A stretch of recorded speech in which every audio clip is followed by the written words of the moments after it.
आइनो पटाखों के बिना बहुत से लोगों की दिवाली एकदम बोरिंग होती है। In fact I was in shock जब सबसे पहली साल पटाखे बैन हुए थे। उसके बाद ऐसा लगा था कि भाई अब दिवाली कैसे मनाएंगे।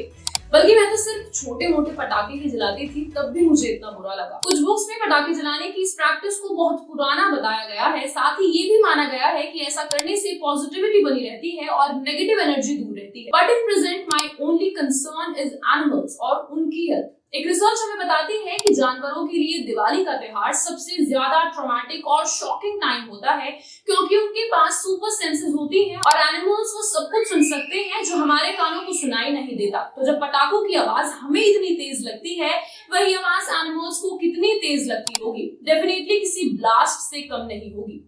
दिवाली के टाइम पर बहुत सारे डॉग्स, कैट्स को एंजाइटी होती है, उन्हें अंडर अटैक फील होता है और कई बार तो शॉक की वजह से उनका हार्ट बीट करना बंद कर देता है और उनकी सडन डेथ हो जाती है। बस इसीलिए मैं रिक्वेस्ट करूंगी कि दिवाली पर क्रैकर्स ना जलाएं, इसलिए नहीं कि पोल्यूशन होगा, बट जस्ट फॉर एनिमल्स। हाय, मेरा नाम सोनल है और मैं मेरठ में रहती हूँ। अगर हम यहाँ के एयर पोल्यूशन की बात करें तो मेरठ में लोग घर से बाहर ना निकलें तो अच्छा होगा, और अगर निकलना बहुत अर्जेंट है तो प्लीज मास्क लगा कर जाएं। दूसरा, अगर हम यहाँ के एयर क्वालिटी इंडेक्स की बात करें तो 6 नवंबर के अकॉर्डिंग ये 200 से थोड़ा सा ऊपर था, और अगर बाकी एरियाज को देखें तो वो 400 से भी ऊपर गया है। तीसरा, 6 नवंबर को मॉर्निंग में मैं थोड़ा वॉक पे गई थी देखने के लिए कि टेम्परेचर कैसा है और एटमॉस्फेयर कैसा है, तो मुझे सर्दी भी थोड़ी कम थी और पोल्यूशन ज्यादा था। कहने का मतलब ये है कि I was not able to breathe fresh air. नमस्कार, मेरा नाम सौरभ है।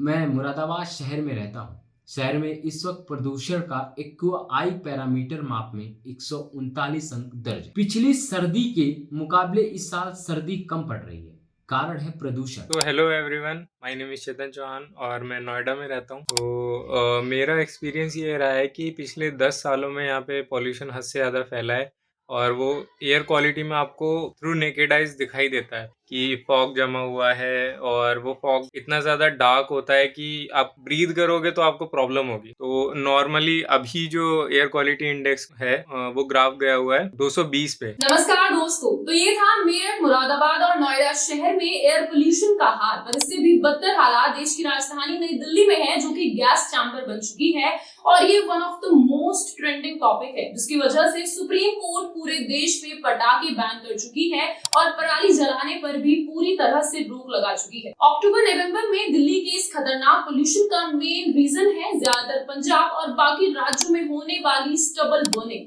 यानी कि पराली जलाना। ऐसा इसलिए होता है क्योंकि सर्दियों के इन दिनों में चावल यानी कि धान की कटाई शुरू हो जाती है, जिसके बाद किसानों को नई फसल उगानी होती है, जैसे कि गेहूं। फसल की उस जमीन से जुड़े छोटे टुकड़े को पराली कहते हैं, जो फसल की कटाई के बाद भी बच जाता है। पंजाब के किसान कहते हैं कि उनके पास इतना पैसा नहीं है कि वो पराली को हटाने के लिए बाकी महंगे तरीके अपना पाएं, इसलिए वे खेत में ही पराली जला देते हैं। पराली को डिस्पोज करने के 3 तरीके हमें पता है। पहला है कि भारी मशीनों का इस्तेमाल करके पराली को जमीन के अंदर ही मिला दिया जाए। दूसरा है सारे किसान अपने अपने खेतों से पराली काटें और उसे इकट्ठा करके प्रोसेसिंग यूनिट्स के पास ले जाएं। फिर तीसरा है कि अगले सीजन के लिए कोई दूसरी फसल उगा लें, जिस पर किसान कहते हैं कि एटलीस्ट चावल और गेहूं पर एक फिक्स्ड एमएसपी तो है, बाकी फसलों पर तो वो भी नहीं है और इससे हमारा नुकसान होगा। ये तीनों तरीके महंगे हैं, इसलिए अगर सरकार किसानों को सब्सिडी दे तो ये करना मुमकिन है। सरकार के हिसाब से वो सब्सिडी देती है। देखिए, पंजाब सरकार ने इस बार स्पेशल प्लान बनाया था कि किसानों को इंसेंटिव दिया जाए। तकरीबन 350 करोड़ रुपए दी सब्सिडी ऐतकी। और किसान कहते हैं कि उन्हें सब्सिडी नहीं मिलती, और मिलती भी है तो बहुत कम। वो सब्सिडी नहीं मिलती है, वो तो ऐसी है कि जैसे सुपर सीडर का रेट 1,40,000 है, और सरकार से आप सब्सिडी लेंगे 2,40,000 का पड़ेगा, तो लाख रुपए तो वैसे ही एक्स्ट्रा लगा दिया उन्होंने, तो वही लाख रुपया फिर किसान को वापस दे देते हैं। माना कि स्टबल बर्निंग के केसेस पिछले सालों के मुकाबले काफी कम हुए हैं, जहां साल 2020-21 में पराली जलाने के केसेस 75,000 तक पहुंच गए थे, वो इस साल 20,000 तक ही हैं। इन महीनों में ये था पोल्यूशन का मेन कारण, लेकिन इसके बाद पोल्यूशन के वही सारे कारण जिम्मेदार हैं जिनकी वजह से पूरी साल नई दिल्ली गैस चैम्बर बनी रहती है।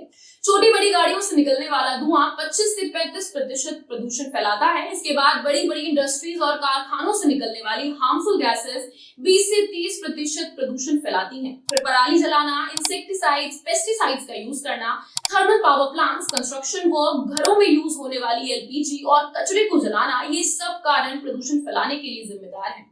कोई भी सरकार प्रदूषण को कंट्रोल नहीं कर पा रही है। साथ ही सुप्रीम कोर्ट भी जो बस आखिरी समय पर पटाखों पर बैन लगा देती है। माना कि दिवाली के टाइम पर पटाखों से 40% पोल्यूशन होता है, पर यहाँ तो दिवाली आने से पहले ही दिल्ली का पोल्यूशन हैजार्डस लेवल को टच कर चुका है। पोल्यूशन के मेनली 5 पॉल्यूटेंट्स हैं, जिसमें ग्राउंड लेवल ओजोन और पार्टिकल पोल्यूशन सबसे ज्यादा खतरनाक है। पार्टिकल पोल्यूशन में पार्टिकल्स का साइज इतना छोटा होता है कि हम अपने नेकेड आईज से नहीं देख सकते।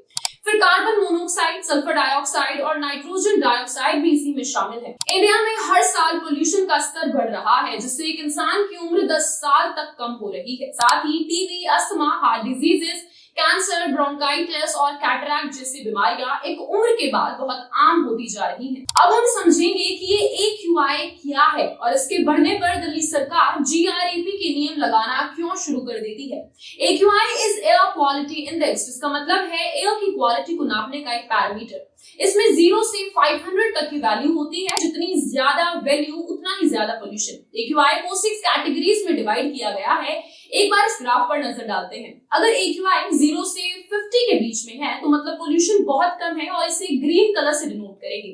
इसी तरह अगर AQI 301 से ज्यादा है तो इसे हैजार्डस लेवल कहेंगे और इसे हम मरून कलर से डिनोट करेंगे। इसके बाद GREP का मतलब है ग्रेडेड रिस्पांस एक्शन प्लान, और ये कुछ इमरजेंसी स्टेप्स होते हैं जो पोल्यूशन को कम करने के लिए लगाए जाते हैं।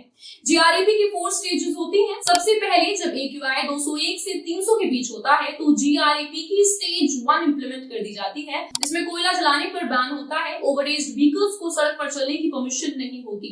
फिर जब AQI 301 से 400 के बीच होता है तो GREP की स्टेज 2 इंप्लीमेंट की जाती है, जिसमें पार्किंग फीस बढ़ा दी जाती है।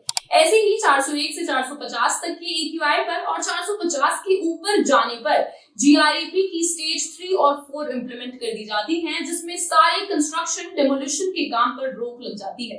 माइनिंग पर बैन होता है। BS3 पेट्रोल और BS4 डीजल व्हीकल सड़कों पर नहीं चल सकते। सिर्फ और सिर्फ BS6 व्हीकल ही सड़कों पर चल सकते हैं, और भी बहुत कुछ। अब पॉइंट ये है कि हम इस प्रदूषित हवा में खुद को कैसे बचाएं। तो मेरा जो प्रिकॉशन होता है, मैं एक वीडियो एडिटर हूँ, मैं नॉर्मली घर पे ही रहता हूँ, तो मैं कोशिश करता हूँ कि मेरे घर के आसपास छोटे छोटे पेड़ पौधे हों। जब से लॉकडाउन आया तब से सभी लोग जब भी सर्दियां आती हैं तो मास्क पहन कर जाते हैं घर के बाहर जहाँ भी जाना होता है। सबसे पहला और सबसे इजी टू डू स्टेप है सुबह और शाम को घर से ज्यादा बाहर ना निकलें, और अगर जाना भी है, बहुत अर्जेंट है जाना, तो एक टाइट फिटेड मास्क लगा कर जाएं, जिससे आपका मुंह और नाक ढकी हुई हो। साथ ही घर के दरवाजे और खिड़कियां बंद रखें। घर के अंदर स्मोक ना करें, स्टोव हीटर्स यूज ना करें। बाथरूम और किचन में प्रॉपर वेंटिलेशन होना जरूरी है। इसके अलावा अगर लॉन्ग टर्म के लिए एयर पोल्यूशन से बचना है तो अपने घर के आसपास ग्रीनरी रखें।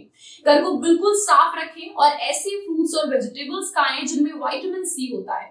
For example green leafy vegetables जैसे पालक, सरसों, मेथी, ब्रोकली, पत्ता गोभी, बंद गोभी, नींबू, और फ्रूट्स में संतरा, अमरूद, टमाटर और एवोकाडो। सबसे लास्ट पॉइंट ये है कि हम दिवाली पर पटाखे जलाने के अलावा और क्या क्या कर सकते हैं। आप इस दिवाली बिना पटाखे फोड़े मना सकते हैं। दिवाली पे घर जाएं, अपने परिवार के साथ समय बिताएं और अपने दोस्तों के साथ में, परिवार के साथ में कहीं घूमने का प्लान बना सकते हैं। अपने आस पड़ोस में किसी गरीब, किसी असहाय की मदद करके उसकी दिवाली खुशहाल बना सकते हैं, और कोशिश करें कि पटाखे ना जलाएं। तो जितना मुझे याद है, जब मैं 8th क्लास में था, मैंने शायद तब से ही पटाखे फोड़ना छोड़ दिया था, क्योंकि आपको नेक्स्ट डे बहुत ज्यादा दबाव फील होगा जब आप सांस लेंगे, चेस्ट पेन होगा बहुत ज्यादा। तो जैसा कि दिवाली का मतलब भी है कि हमें पूजा करनी चाहिए और मंदिर जाना चाहिए, दिए जलाने चाहिए। आपको पता ही होगा कि दिए जलाने से एयर पॉल्यूटेंट्स कम होते हैं, और जो घी और मिट्टी के दिए होते हैं उससे शुद्धिकरण होता है। पटाखों की जगह हम बलून्स फोड़ सकते हैं। घर में एक गेट टुगेदर पार्टी ऑर्गेनाइज कर सकते हैं। अपने फ्रेंड्स या फैमिली के साथ अयोध्या की एक ट्रिप प्लान कर सकते हैं, which is a great option. इसके अलावा रंगोली बनाना, घर में मिठाइयां बनाना, दिए जलाना, घर को डेकोरेट करना, ये सब तो हम पहले से ही करते हैं। धन्यवाद। जय हिंद।